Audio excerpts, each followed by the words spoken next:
दोस्तों नमस्कार। जब आप खुले आसमान तले होते हैं तो राजनीति नहीं, आंदोलन होता है। और आंदोलन बंद कमरों में नहीं बल्कि खुले आसमान तले लोगों के बीच होता है।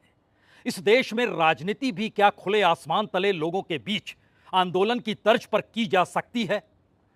मौजूदा वक्त की परिस्थितियां इस देश को परेशान कर रही होगी, क्योंकि इस देश के भीतर में बीते 10 बरस की राजनीतिक सत्ता जो प्रधानमंत्री मोदी की रही, उसमें लगातार यह देश अलग अलग राजनीतिक दलों के जरिए एक ऐसे आंदोलन को खोजते रहा जिस आंदोलन के जरिए भारतीय राजनीति में कोई बदलाव आ सके। लेकिन जब प्रधानमंत्री नरेंद्र मोदी सत्ता में आए, उसी वक्त अरविंद केजरीवाल भी दिल्ली से आंदोलन करके राजनीतिक सत्ता में आए। और आंदोलन इस देश के लिए एक ऐसी कहानी में तब्दील हो गया जिसके पीछे भागने की इच्छा इस देश में परिवर्तन करने वाले लोगों के बीच भी कम होती चली गई। क्योंकि एक तरफ अरविंद केजरीवाल दिल्ली की सत्ता पर और दूसरी तरफ नरेंद्र मोदी इस देश की सत्ता पर। और यह लड़ाई 2013, 14, 15 से जो देश के भीतर आंदोलन और राजनीति की शक्ल में शुरू हुई, क्या वो एक बार फिर से 2024 में नई करवट के साथ इस देश में परिवर्तन की दिशा की लहर को बहा सकती है? यह सवाल आज आपके सामने है। यह सवाल शायद इस देश के भी सामने है, क्योंकि इस देश में किसी भी राजनीतिक दल ने इतनी सफलता नहीं पाई, किसी भी राज्य के चुनाव में जितनी बड़ी सफलता आम आदमी पार्टी ने दिल्ली में पाली। कल्पना की जा सकती है कि 70 में से 67 सीट एक पार्टी जीत जाए, कांग्रेस का सुपड़ा साफ हो जाए, बीजेपी को सिर्फ 3 सीटें मिले और यह परिस्थिति दूसरे चुनाव में भी आ जाए। 70 में से 62 सीट आम आदमी पार्टी जीत जाए, 8 सीट बीजेपी को मिले, कांग्रेस का सुपड़ा साफ नजर आए। और इन परिस्थितियों के बीच इस देश में टकराते हुए प्रधानमंत्री मोदी के सामने खड़ा हुआ वह पूरा विपक्ष जो लोकसभा चुनाव के वक्त एकजुट भी हुआ, उसने नाम भी इंडिया दिया। लेकिन यह सवाल लगातार इस देश के भीतर गूंजता रहा, क्या यह देश एक किसी आंदोलन के लिए तैयार है, या फिर अरविंद केजरीवाल या कहीं अन्ना हजारे के जरिए दिल्ली में जो आंदोलन हुआ था और उस वक्त आम लोगों के बीच घूमते टहलते आम आदमी पार्टी के नेता से पहले जो इंडिया अगेंस्ट करप्शन के मार्फत चल रहे थे, वही राजनीति सत्ता तक उन्हें पहुंचा देगी? और यह सवाल इस दौर में इसलिए मौजूदा वक्त में बड़ा हो चला है क्योंकि उसी मुख्यमंत्री को हर किसी ने छोटी गाड़ी से एक बड़ी गाड़ी और गाड़ियों के काफिले के साथ गुजरते हुए देखा। छोटे से घर से निकलकर दिल्ली के मुख्यमंत्री के निवास को शीश महल में बदलते हुए देखा। इस दौर में आरोपों की फहरिस्त कमोवेश हर डिपार्टमेंट के साथ जुड़ती चली गई। नौकरशाहों के साथ मारपीट हो, तबादले हो, या फिर नौकरशाही और दिल्ली के विधायक या मुख्यमंत्री का आपस में टकराना हो। परिस्थितियां इतनी विकट क्या हो जाएगी इन 10 वर्षों में, जहां पर यह सवाल पैदा हो गया कि दरअसल अब केंद्र की सत्ता चाहती नहीं है कि दिल्ली में अरविंद केजरीवाल की सत्ता बची रहे।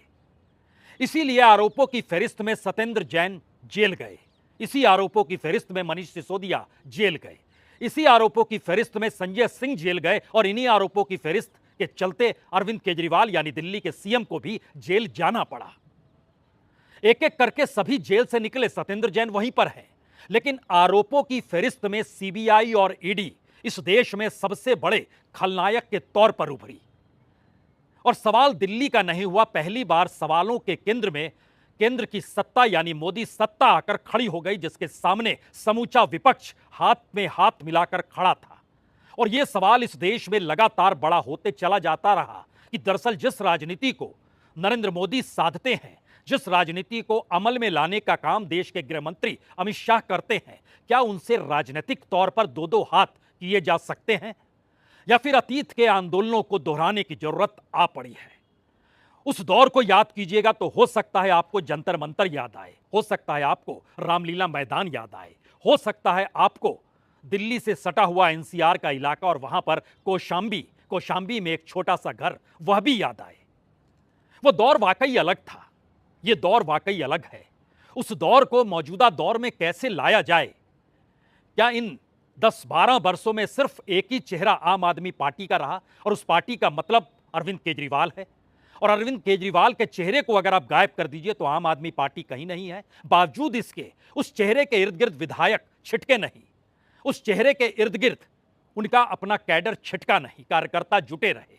और होते होते परिस्थितियां ऐसी आ गई कि चंडीगढ़ में चुनाव हुआ पार्षदों का और उसके बाद महापौर चुना गया, वहां पर भी आम आदमी पार्टी ने दखल दे दी।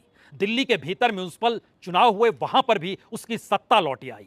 लेकिन दूसरी तरफ कोई दूसरी पॉलिटिकल पार्टी नहीं, क्योंकि इस देश के भीतर में एक ही व्यक्ति के इर्द गिर्द समूची देश की राजनीति चल रही थी और वो नाम प्रधानमंत्री नरेंद्र मोदी का। आज प्रधानमंत्री नरेंद्र मोदी का जन्मदिन है, जिनकी ताकत 2014 के बाद से कैसी बढ़ती चली गई यह छुपा नहीं है। लेकिन आज सवाल इसलिए बड़ा है क्योंकि प्रधानमंत्री नरेंद्र मोदी के जन्मदिन के दिन दिल्ली के मुख्यमंत्री अरविंद केजरीवाल ने अपना इस्तीफा एलजी को सौंपकर एक ऐसा गिफ्ट दे दिया जो गिफ्ट गले की फांस बीजेपी के लिए बन गया, जो गले की फांस एलजी के लिए बन गया। क्योंकि अगर एक तरफ बीजेपी हो या आरएसएस हो, चेहरा एक ही है नरेंद्र मोदी का, तो दूसरी तरफ दिल्ली और आम आदमी पार्टी का जिक्र होगा तो चेहरा एक ही है अरविंद केजरीवाल का। और अरविंद केजरीवाल अगर एक चेहरे के तौर पर राजनीतिक पहचान पाए हुए अपनी पार्टी के साथ क्षेत्रीय होते होते राष्ट्रीय पार्टी में तब्दील हो गए, अलग अलग जगहों पर राजनीतिक दखल देते हुए नजर आए, और जब उन्होंने ही पद छोड़ दिया तो अब एलजी की भूमिका क्या होगी। एलजी अभी तक दिल्ली के जिन मुद्दों को रोक रहे थे, एलजी के दफ्तर में 78 फाइलें पड़ी हुई हैं। दिल्ली के 14 डिपार्टमेंट से जुड़ी हुई 78 फाइलें, 6 और फाइलों का जिक्र कीजिएगा तो वो नौकरशाही से जुड़ी हुई फाइलें हैं जो एलजी के घर में पड़ी हुई है, ऑफिस में पड़ी हुई है या उनकी मेज पर पड़ी हुई है। और दिल्ली की सरकार कोई काम इसलिए नहीं कर पा रही है क्योंकि सुप्रीम कोर्ट ने जब यह कहा कि जनता ने आम आदमी पार्टी को चुना, अरविंद केजरीवाल को चुना, तो ताकत तो उन्हीं के पास रहनी चाहिए। लेकिन अगर संसद चाहती है कि पावर उनके पास नहीं रहे तो फिर वो बिल लेकर आ जाए और तमाम पावर जिसे सौंपना है सौंप दे। और एक क्षण, एक दिन का वक्त नहीं लगाया और देश के प्रधानमंत्री या कहीं बीजेपी बिल लेकर आ गई संसद के भीतर, जहां सारे अधिकार एलजी को सौंप दिए गए। यानी दिल्ली के मुख्यमंत्री की ताकत एलजी के हाथों में है। जी नहीं, दरअसल अरविंद केजरीवाल के आंदोलन से राजनीतिक सत्ता को साधने की पूरी प्रक्रिया मौजूदा वक्त में राजनीतिक तौर पर एलजी के जरिए बीजेपी ने अपने हाथों में समेटी। और अब सवाल यह है कि जब आतिशी को मुख्यमंत्री के पद पर लाया गया है, शपथ उन्होंने अभी ली नहीं है, तारीख तय हुई नहीं है, लेकिन अब रणनीति बननी है कि एलजी की भूमिका दिल्ली के कामों को रोकने को लेकर या साथ चलकर आगे बढ़ाने को लेकर होने वाली है, या फिर जिस राजनीति को साधने का काम एलजी को केजरीवाल के समानांतर खड़ा कर और ज्यादा ताकत देकर जब उन्हें बड़ा किया गया, तो अब मौजूदा वक्त की राजनीति क्या कहेगी। क्योंकि अरविंद केजरीवाल खुले आसमान तले लोगों के बीच निकलने के लिए तैयार है और प्लान बहुत बड़ा है।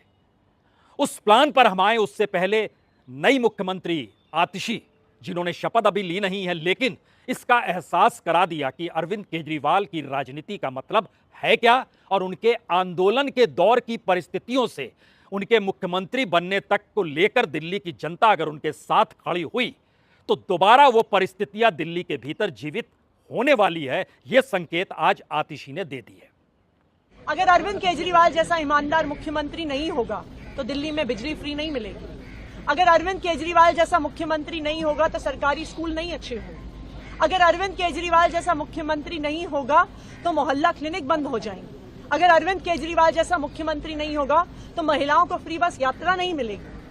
तो अब दिल्ली की मुख्यमंत्री आतिशी होंगी। आतिशी अन्ना हजारे या अरविंद केजरीवाल या इंडिया अगेंस्ट करप्शन या उस दौर की परिस्थितियों में आंदोलन की तर्ज पर उनका चेहरा कभी सामने नहीं था, क्योंकि वह उस वक्त आंदोलन से जुड़ी ही नहीं थी। यानी राजनीतिक तौर पर पहली बार दिल्ली की सत्ता उन लोगों के हाथ में है जो आंदोलन में नहीं थे। 3 चेहरे हैं जो आंदोलन की तर्ज पर 2013 से 2024 तक आप देख सकते हैं। उसमें एक अरविंद केजरीवाल है जो अब मुख्यमंत्री नहीं है। दूसरा चेहरा मनीष सिसोदिया का है जो डिप्टी सीएम बने, लेकिन वह भी डिप्टी सीएम नहीं है। तीसरा चेहरा गोपाल राय का है, जो सामान्य तौर पर मंत्री तो हैं अभी, लेकिन अब पूरी की पूरी कैबिनेट डिसॉल्व होती है, नए मंत्रिमंडल में उनको शायद जगह नहीं दी जाएगी, क्योंकि आंदोलन की शक्ल में चलने वाले चेहरे आंदोलन की तर्ज पर अब नहीं रहेंगे। कुछ विधायक जरूर हैं, जैसे दिलीप पांडे हैं, लेकिन सवाल है कि दिल्ली के मंत्रियों की पहचान जो राजनीतिक तौर पर हो, और अब दिल्ली में एक नए आंदोलन की शुरुआत करने की दिशा में जो अरविंद केजरीवाल बढ़ना चाहते हैं, इन दोनों के बीच एक मोटी लकीर दिखाई देनी चाहिए। यह बहुत साफ तौर पर प्लानिंग है।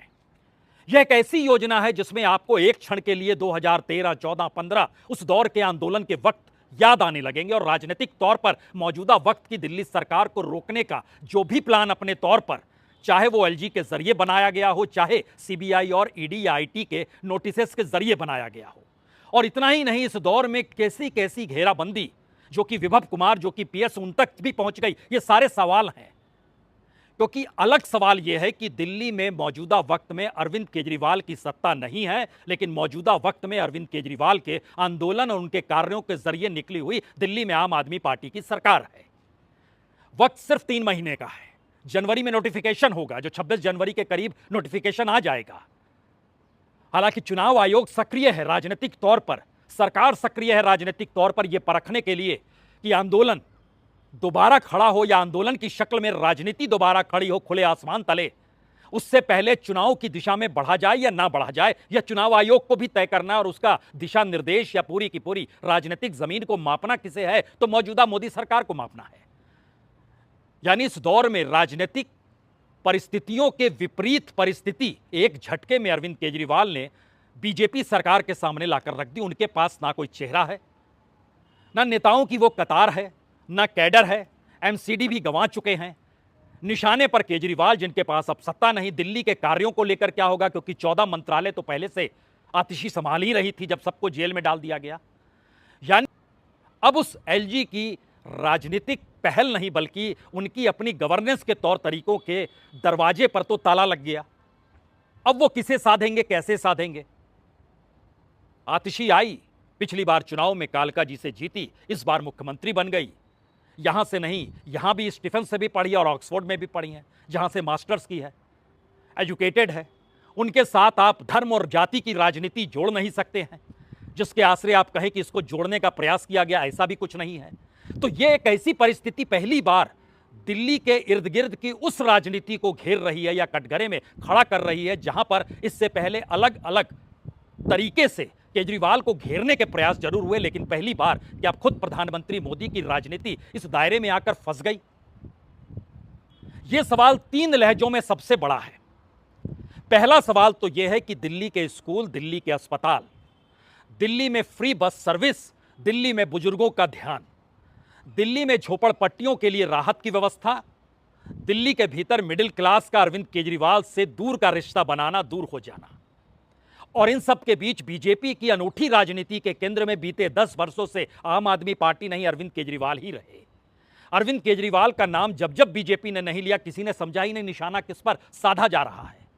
यानी यह नाम उस राजनीति के केंद्र में आकर खड़ा उस तरीके से ही हो गया जैसे इस देश की राजनीति के बीच प्रधानमंत्री मोदी खुद आकर खड़े हो गए। और जिन मुद्दों के आश्रय राजनीति साधने का जिक्र इससे पहले होता रहा, क्या दोबारा उस राजनीति को साधने के लिए अब एक आंदोलन और नई तर्ज के आंदोलन की शक्ल में अरविंद केजरीवाल निकलेंगे?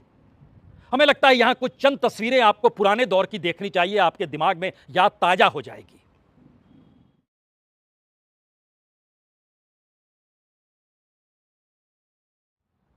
सच तो यह है कि इस देश में आम आदमी राजनेताओं से बड़ी घृणा करता है।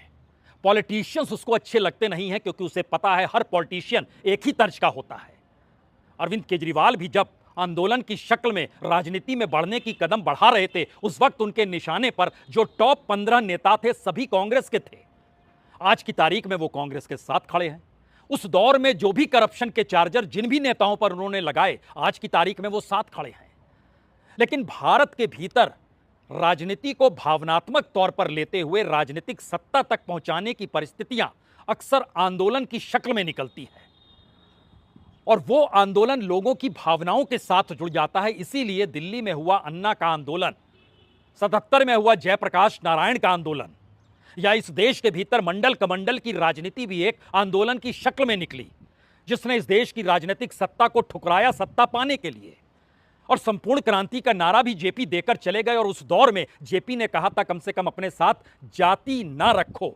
बहुतों ने जाति तोड़ो आंदोलन बनाया और अपने नाम से जाति को हटा डाला।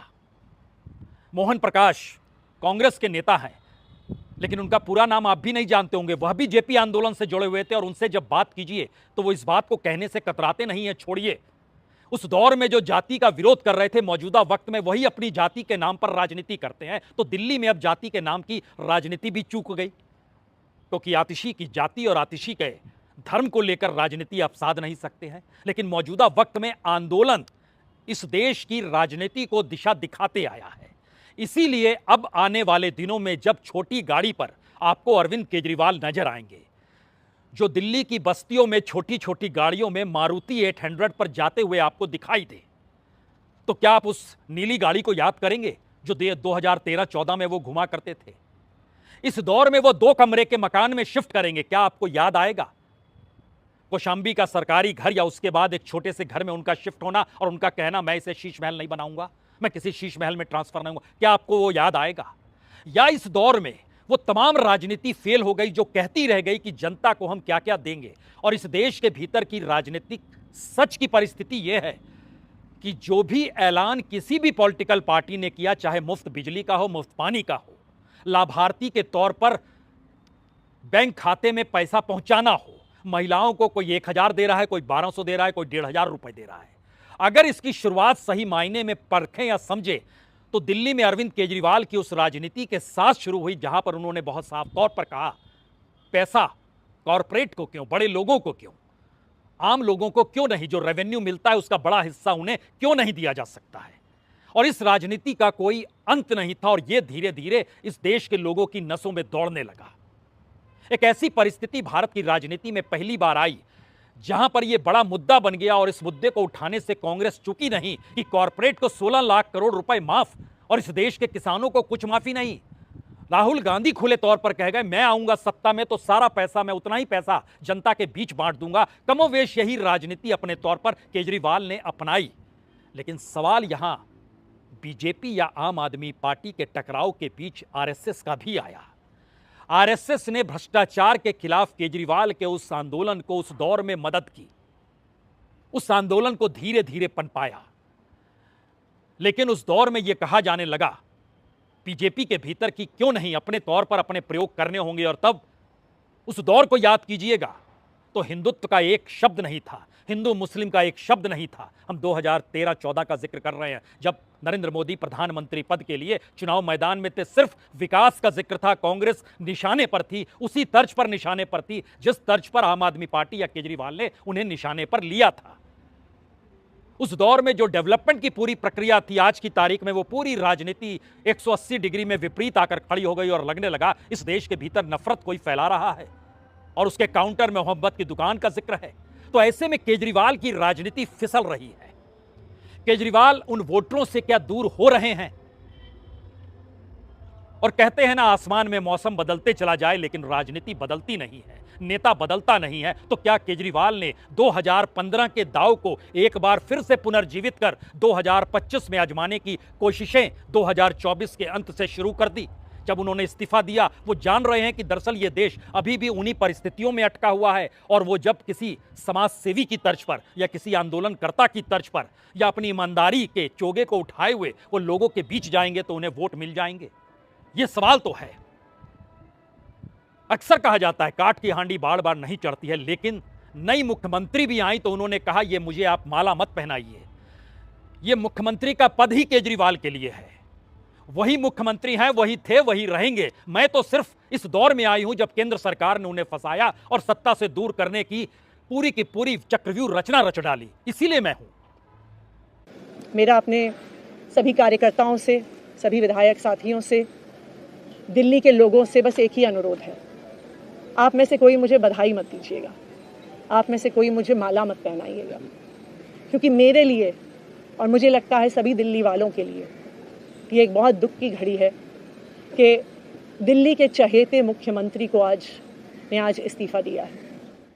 हो सकता है आपके जहन में राबड़ी देवी याद आ रही हो सकता है चंपई सोरेन याद आ रहे हो सकता है स्टॉप गेज अरेंजमेंट जब भी किया जाता है इस देश के भीतर किसी बड़े पद को लेकर और वो भी मुख्यमंत्री पद को लेकर, तो यह माना जाता है जो पद दे रहा है आप उसके लिए एक परछाई भर हैं, यानी आप एक ऐसा मुखौटा है जिसकी जरूरत तत्काल में उस चेहरे को पड़ गई जो चेहरा अपनी राजनीतिक तौर पर सफल नहीं हो पा रहा था या कहीं फेल हो रहा था। 5 सवाल सबसे बड़े मौजूदा वक्त में दिल्ली की सियासत और केजरीवाल की राजनीति के इर्द गिर्द रेंग रहे हैं। पहला सवाल सबसे बड़ा सवाल है, क्या वाकई 2013-14 10 बरस बाद की राजनीति 15 में सत्ता में आए और उसके बाद आज की स्थिति 2025 की स्थिति, क्या उस दौर की परिस्थितियों को दिल्ली की जनता उसी चश्मे से केजरीवाल को देखने के लिए तैयार है या नहीं है? और शायद यही वो परीक्षण है जिसमें केजरीवाल ये बोलकर निकले कि आप मुझे चुनेंगे तो मैं मुख्यमंत्री बनूंगा, मुझे नहीं चुनेंगे तो नहीं बनूंगा। और इसी से जुड़ा हुआ दूसरा सवाल है, अगर वाकई दिल्ली की जनता ने नहीं चुना तो क्या भारत के भीतर एक ऐसे आंदोलन की राजनीतिक सत्ता तक पहुंचने के बाद यह इस दौर का सबसे डरावना दौर आम आदमी पार्टी के लिए है, जहां पर उसके हक में वोट नहीं गए तो एक झटके में इस देश की राष्ट्रीय पार्टी ठीक उसी तर्ज पर जैसे मायावती रही, मायावती भी राष्ट्रीय पार्टी के तौर पर मान्यता पा चुकी है। इस देश के भीतर कमोवेश हर राज्य में उनके वोटर हैं, हरियाणा में भी 4% वोटर हैं, एक सीट नहीं मिली तो क्या हुआ? उत्तर प्रदेश में मुख्यमंत्री रह चुकी हैं, कई बार रह चुकी हैं। लेकिन आज की तारीख में भारत की बदलती जातीय राजनीति की समीकरण में ही वो फिट नहीं बैठ पाई, जबकि जाति की राजनीति और दलितों के सवालों को लेकर वो खड़ी हुई थी। और इस दौर में भारत के भीतर पहली बार कोई इस देश के मिडिल क्लास, झोपड़पट्टी, गरीबों और उसके साथ गवर्नेंस का जिक्र करते हुए इस बात को कहने से चूक नहीं रहा था कि दरअसल रेवेन्यू का पैसा जो है फ्री में बांटा जा सकता है और यह पॉलिसी के तहत निर्धारित दिल्ली की सरकार में किया गया, उस पर भी फैसला इसी दौर में होना है। यह सही है या नहीं है? अगर केजरीवाल सही नहीं है तो फिर 80 करोड़ लोगों को 5 किलो अनाज बांटकर जो इस दौर में प्रधानमंत्री गरीब कल्याण योजना चला रहे हैं और 53 करोड़ 53 करोड़ लाभार्थी हैं बीजेपी के, तो क्या 2024 भी उनके लिए आखिरी वक्त है बतौर प्रधानमंत्री? क्योंकि देश ये नहीं चाहता है, उसका परीक्षण भी दिल्ली के भीतर ही होना है और फरवरी के महीने में ही होना है। 26 फरवरी तक नई सरकार दिल्ली में बन जानी है, जो जीतेगा। चौथा सवाल, इस दौर में जो भी जेल प्रकरण रहा या सीबीआई या ईडी प्रकरण रहा या फिर सुप्रीम कोर्ट की भूमिका रही या निचली अदालतों की भूमिका रही या हाईकोर्ट की भूमिका रही, क्या पहली बार दिल्ली अपने चुनाव के जरिए यह तय करेगा कि दरअसल पूरी भूमिका नौकरशाही की, ब्यूरोक्रेसी की, मीडिया की, सेंट्रल गवर्नमेंट के गवर्नेंस के तौर तरीकों की यह सही है या नहीं है? यह भी अरविंद केजरीवाल के साथ दिल्ली के चुनाव में जुड़ जाएगा। पांचवां सवाल, जो सबसे बड़ा सवाल है, हर दौर में भारत के भीतर की जनता एक नायक को खोजती है। वो नायक, उसके भीतर के तत्व कहीं ना कहीं महात्मा गांधी की तर्ज पर होते हैं। इसीलिए अगर आप रामलीला मैदान में अरविंद केजरीवाल के आंदोलन को याद कीजिएगा तो उनके पीछे जो तस्वीर लगी हुई थी, जो अन्ना बैठे थे अनशन पे, पीछे तस्वीर भगत सिंह की नहीं थी, बाबा साहब अंबेडकर की नहीं थी, महात्मा गांधी की तस्वीर थी पीछे। और महात्मा गांधी का ही पाठ करते करते, झंडा लहराते लहराते भारत की राजनीति में यह आंदोलन इस तरीके से दखल दे गया कि एक झटके में बरसों बरस की चली आ रही कांग्रेस की सत्ता दिल्ली से सुपड़ा साफ हो गया। बीजेपी की राजनीति को जमीन सुंघा दी उसने। और यह देश बार बार कहीं ना कहीं उस नायक को खोज रहा है जिसमें उसे महात्मा गांधी के अंश दिखाई दे जाएं। राहुल गांधी इस दौर में उस अंश को जीना चाहते हैं, लेकिन क्या जनता उनके साथ खड़ी है? इसका फैसला भी हरियाणा से शुरू हो जाएगा, क्योंकि लोकसभा चुनाव के भीतर उनकी सीटों का 99 होना या इंडिया गठबंधन को लाभ मिलना या बीजेपी का अल्पमत में आ जाना, 240 सीटों पर अटक जाना, सवाल अब अलग अलग राज्यों की अलग अलग राजनीति के भीतर जाति के ध्रुवीकरण के वोटरों को तोड़ पाना, सांप्रदायिकता के वोटर ध्रुवीकरण को तोड़ पाना, इस दौर में जो मुफ्त में रेवड़ियां बांटी जाती है, उसके खिलाफ की परिस्थितियों को खड़ा कर पाना, या इस देश में आम लोगों के साथ ईमानदारी के साथ राजनीति के पाठ को पढ़ना, क्या यह परिस्थिति जीवित हो पाएगी या नहीं हो पाएगी, जिसकी खोज इस दौर में भी इस देश के भीतर है, उसमें भी दिल्ली की चुनाव बड़े मायने रखेंगे। ये पांचवां सवाल इस देश के भीतर लगातार एक नायक को खोजता है। और आखिरी बात तो यही है कि बीते 10 बरस की राजनीतिक पाठ जो एलजी के जरिए पढ़ा गया, पढ़ाया गया, वहां पर ताला लग गया। लेकिन यह कल्पना जन्मदिन के दिन प्रधानमंत्री मोदी ने नहीं की होगी, जब वो अपने जन्मदिन को आज भी भावनात्मक तौर पर अपनी मां के साथ जोड़ने से कतराते नहीं हैं। उस आदिवासी परिवार ने मुझे, मेरी बहन ने खुशी से खीरी भी खिलाई, और जब मैं खीरी खा रहा था तो स्वाभाविक था कि मुझे मेरी मां की याद आना, क्योंकि जब मेरी मां जीवित थी तो मैं जन्मदिन पर हमेशा मां के आशीर्वाद लेने जाता था और मां मेरे मुंह में गुड़ खिलाती थी। लेकिन मां तो नहीं है, आज एक आदिवासी मां ने खीर खिलाकर मुझे जन्मदिन का आशीर्वाद दिया। वाकई बहुत खास दिन है आज का, और इस खास दिन के मौके पर आखिर में सिर्फ एक बात याद रख लीजिए। इस देश में कितने नेता आए, कितने नेता चले गए, कितने नेताओं ने जनता के साथ दगाबाजी की, कितने नेता आंदोलन से निकलकर राजनीतिक सत्ता को पा गए और राजनीतिक सत्ता पर बने रहने की ही मशक्कत में उन्होंने अपनी पूरी राजनीति को बदल डाला। क्या अरविंद केजरीवाल का ये दांव खुद को सत्ता में बनाए रखने के लिए है, या जनता के साथ खड़े होकर जनता के संघर्ष में उसके लिए एक बेहतर जीवन देने के लिए है? शायद असल परीक्षा इस देश में हर नायक की इसी बात को लेकर हो रही है, चाहे वह राहुल गांधी हो, चाहे वह प्रधानमंत्री नरेंद्र मोदी हो, और चाहे आज अरविंद केजरीवाल ही क्यों ना हो।